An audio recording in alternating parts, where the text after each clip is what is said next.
তো সম্মানিত দেশবাসী, আমি cancer specialist doctor S M Sarwar. আপনারা জানেন যে সারা ওয়ার্ল্ডের ডাক্তারদের বক্তব্য হলো ক্যান্সার হলে আনসার নেই। আমি বলে থাকি ক্যান্সার হলে আনসার নেই, সে কথার কোনো ভিত্তি নেই। ক্যান্সার সম্পূর্ণরূপে সুস্থ হয়। বিশেষ করে আজকে একজন রোগীর সাথে পরিচয় করে দিচ্ছে, ওনার সুস্থতার সাথে ওনার ভাইয়েরা আসছেন সাথে। বিশেষ করে আগে ভাইদের কাছ থেকে শুনবো।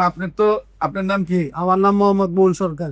মোহন সরকার। আপনার কি হয়নি? আমার বড় ভাই। আপনার ছোট ভাই। আপনার নাম কি? আমার নাম কবির হোসেন। কবির হোসেন। আপনার নাম? জহুরুল ইসলাম। জহুরুল ইসলাম। কি অবস্থায় আপনি ছিলেন, কোথায় কোথায় চিকিৎসা করছেন এবং কিভাবে এই অবস্থায় আছেন আপনি একটু বলেন।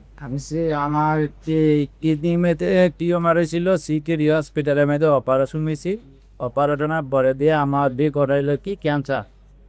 হ্যাঁ, আমি আনোয়ার মডেল হসপিটালের মধ্যে গেলাম, থেরাপি দেওয়া লাগবে। আমি থেরাপি ইচ্ছাগতভাবে দিয়ে যাই। আপনার ইউটিউবের সাথে যোগাযোগ করে আপনার যে জায়গায় আসলাম, আমি ওষুধ খাওয়ার পরে দিয়ে আল্লাহ রহমত এখন রিপোর্ট করছি, মানে রিপোর্ট পার হয়েছি ইনশাল্লাহ। রিপোর্টগুলো আমরা আপনাদের সামনে তুলে ধরছি।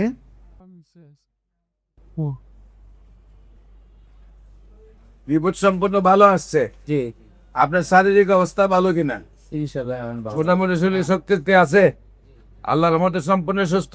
আমাদের পাশে ব্রাহ্মণবাড়িয়া হাসপাতালের একজন সম্মানিত মালিক সাহেব, ওনারও কিছু ক্যান্সার রোগীর গল্প আছে, আমরা একটু সাথে শুনি। আসসালামু আলাইকুম, আমি সাংবাদিক আসাদ আবিদ। আমার কুমিল্লা দেহাটর হসপিটাল আছে, এখানে অনেক রোগী আসছে। যখন যারা একবারে চিকিৎসার শেষ পর্যায়ে, তখন আমরা বলি যে আমি অনেক সময় ইনভাইট করি যে একটা সোহর সাহেবের সাথে যোগাযোগ করা যাবে। ইনশাল্লাহ রুগী আসছে, আমার জানা মতো অনেকে ভালো হয়েছে। তো ওনাকে আমি আপনি কয়জন যাদেরকে পাঠিয়েছেন তারা সুস্থ হয়েছে কি? আল্লাহ।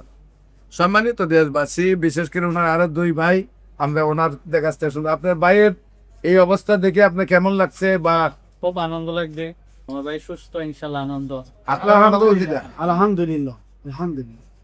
সম্মানিত দেশবাসী, যারা আমাদের ভিডিওগুলো দেখছেন, আপনারা দোয়া করবেন উনি যেন আজীবন সুন্দরভাবে সুস্থ হয়ে যায়। আমরা একটু দোয়া করবো ওনার সাথে, উনি যেন আজীবন মানব সেবায় সময় দেন, কারণ উনি তো পৃথিবী থেকে চলেই যেত। পৃথিবীতে চলে গেলে তো আর মানুষের জন্য কিছু করতে পারতেন না। এখন যেহেতু আপনারা ভাই, আল্লাহর রহমতে একটা আমার মনে হয় যে সুন্দর একটা শক্তিতে আসে। আজকে কিন্তু ভাইয়ের পিছিয়ে ভাই যায় না। ভাইয়ের সুস্থতা দেখে আপনাদের সাথে আসছেন, এত আপনাদের পরিবারটা অনেক সুখী পরিবার। আপনার মতো একজন মানে এই সংসার রুজি না করলেও চলবে।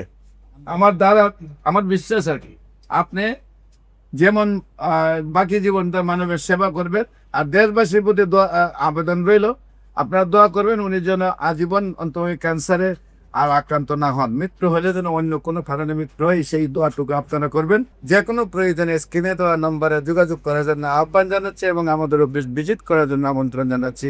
আসসালামু আলাইকুম রহমতুল্লাহ। সম্মানিত দেশবাসী,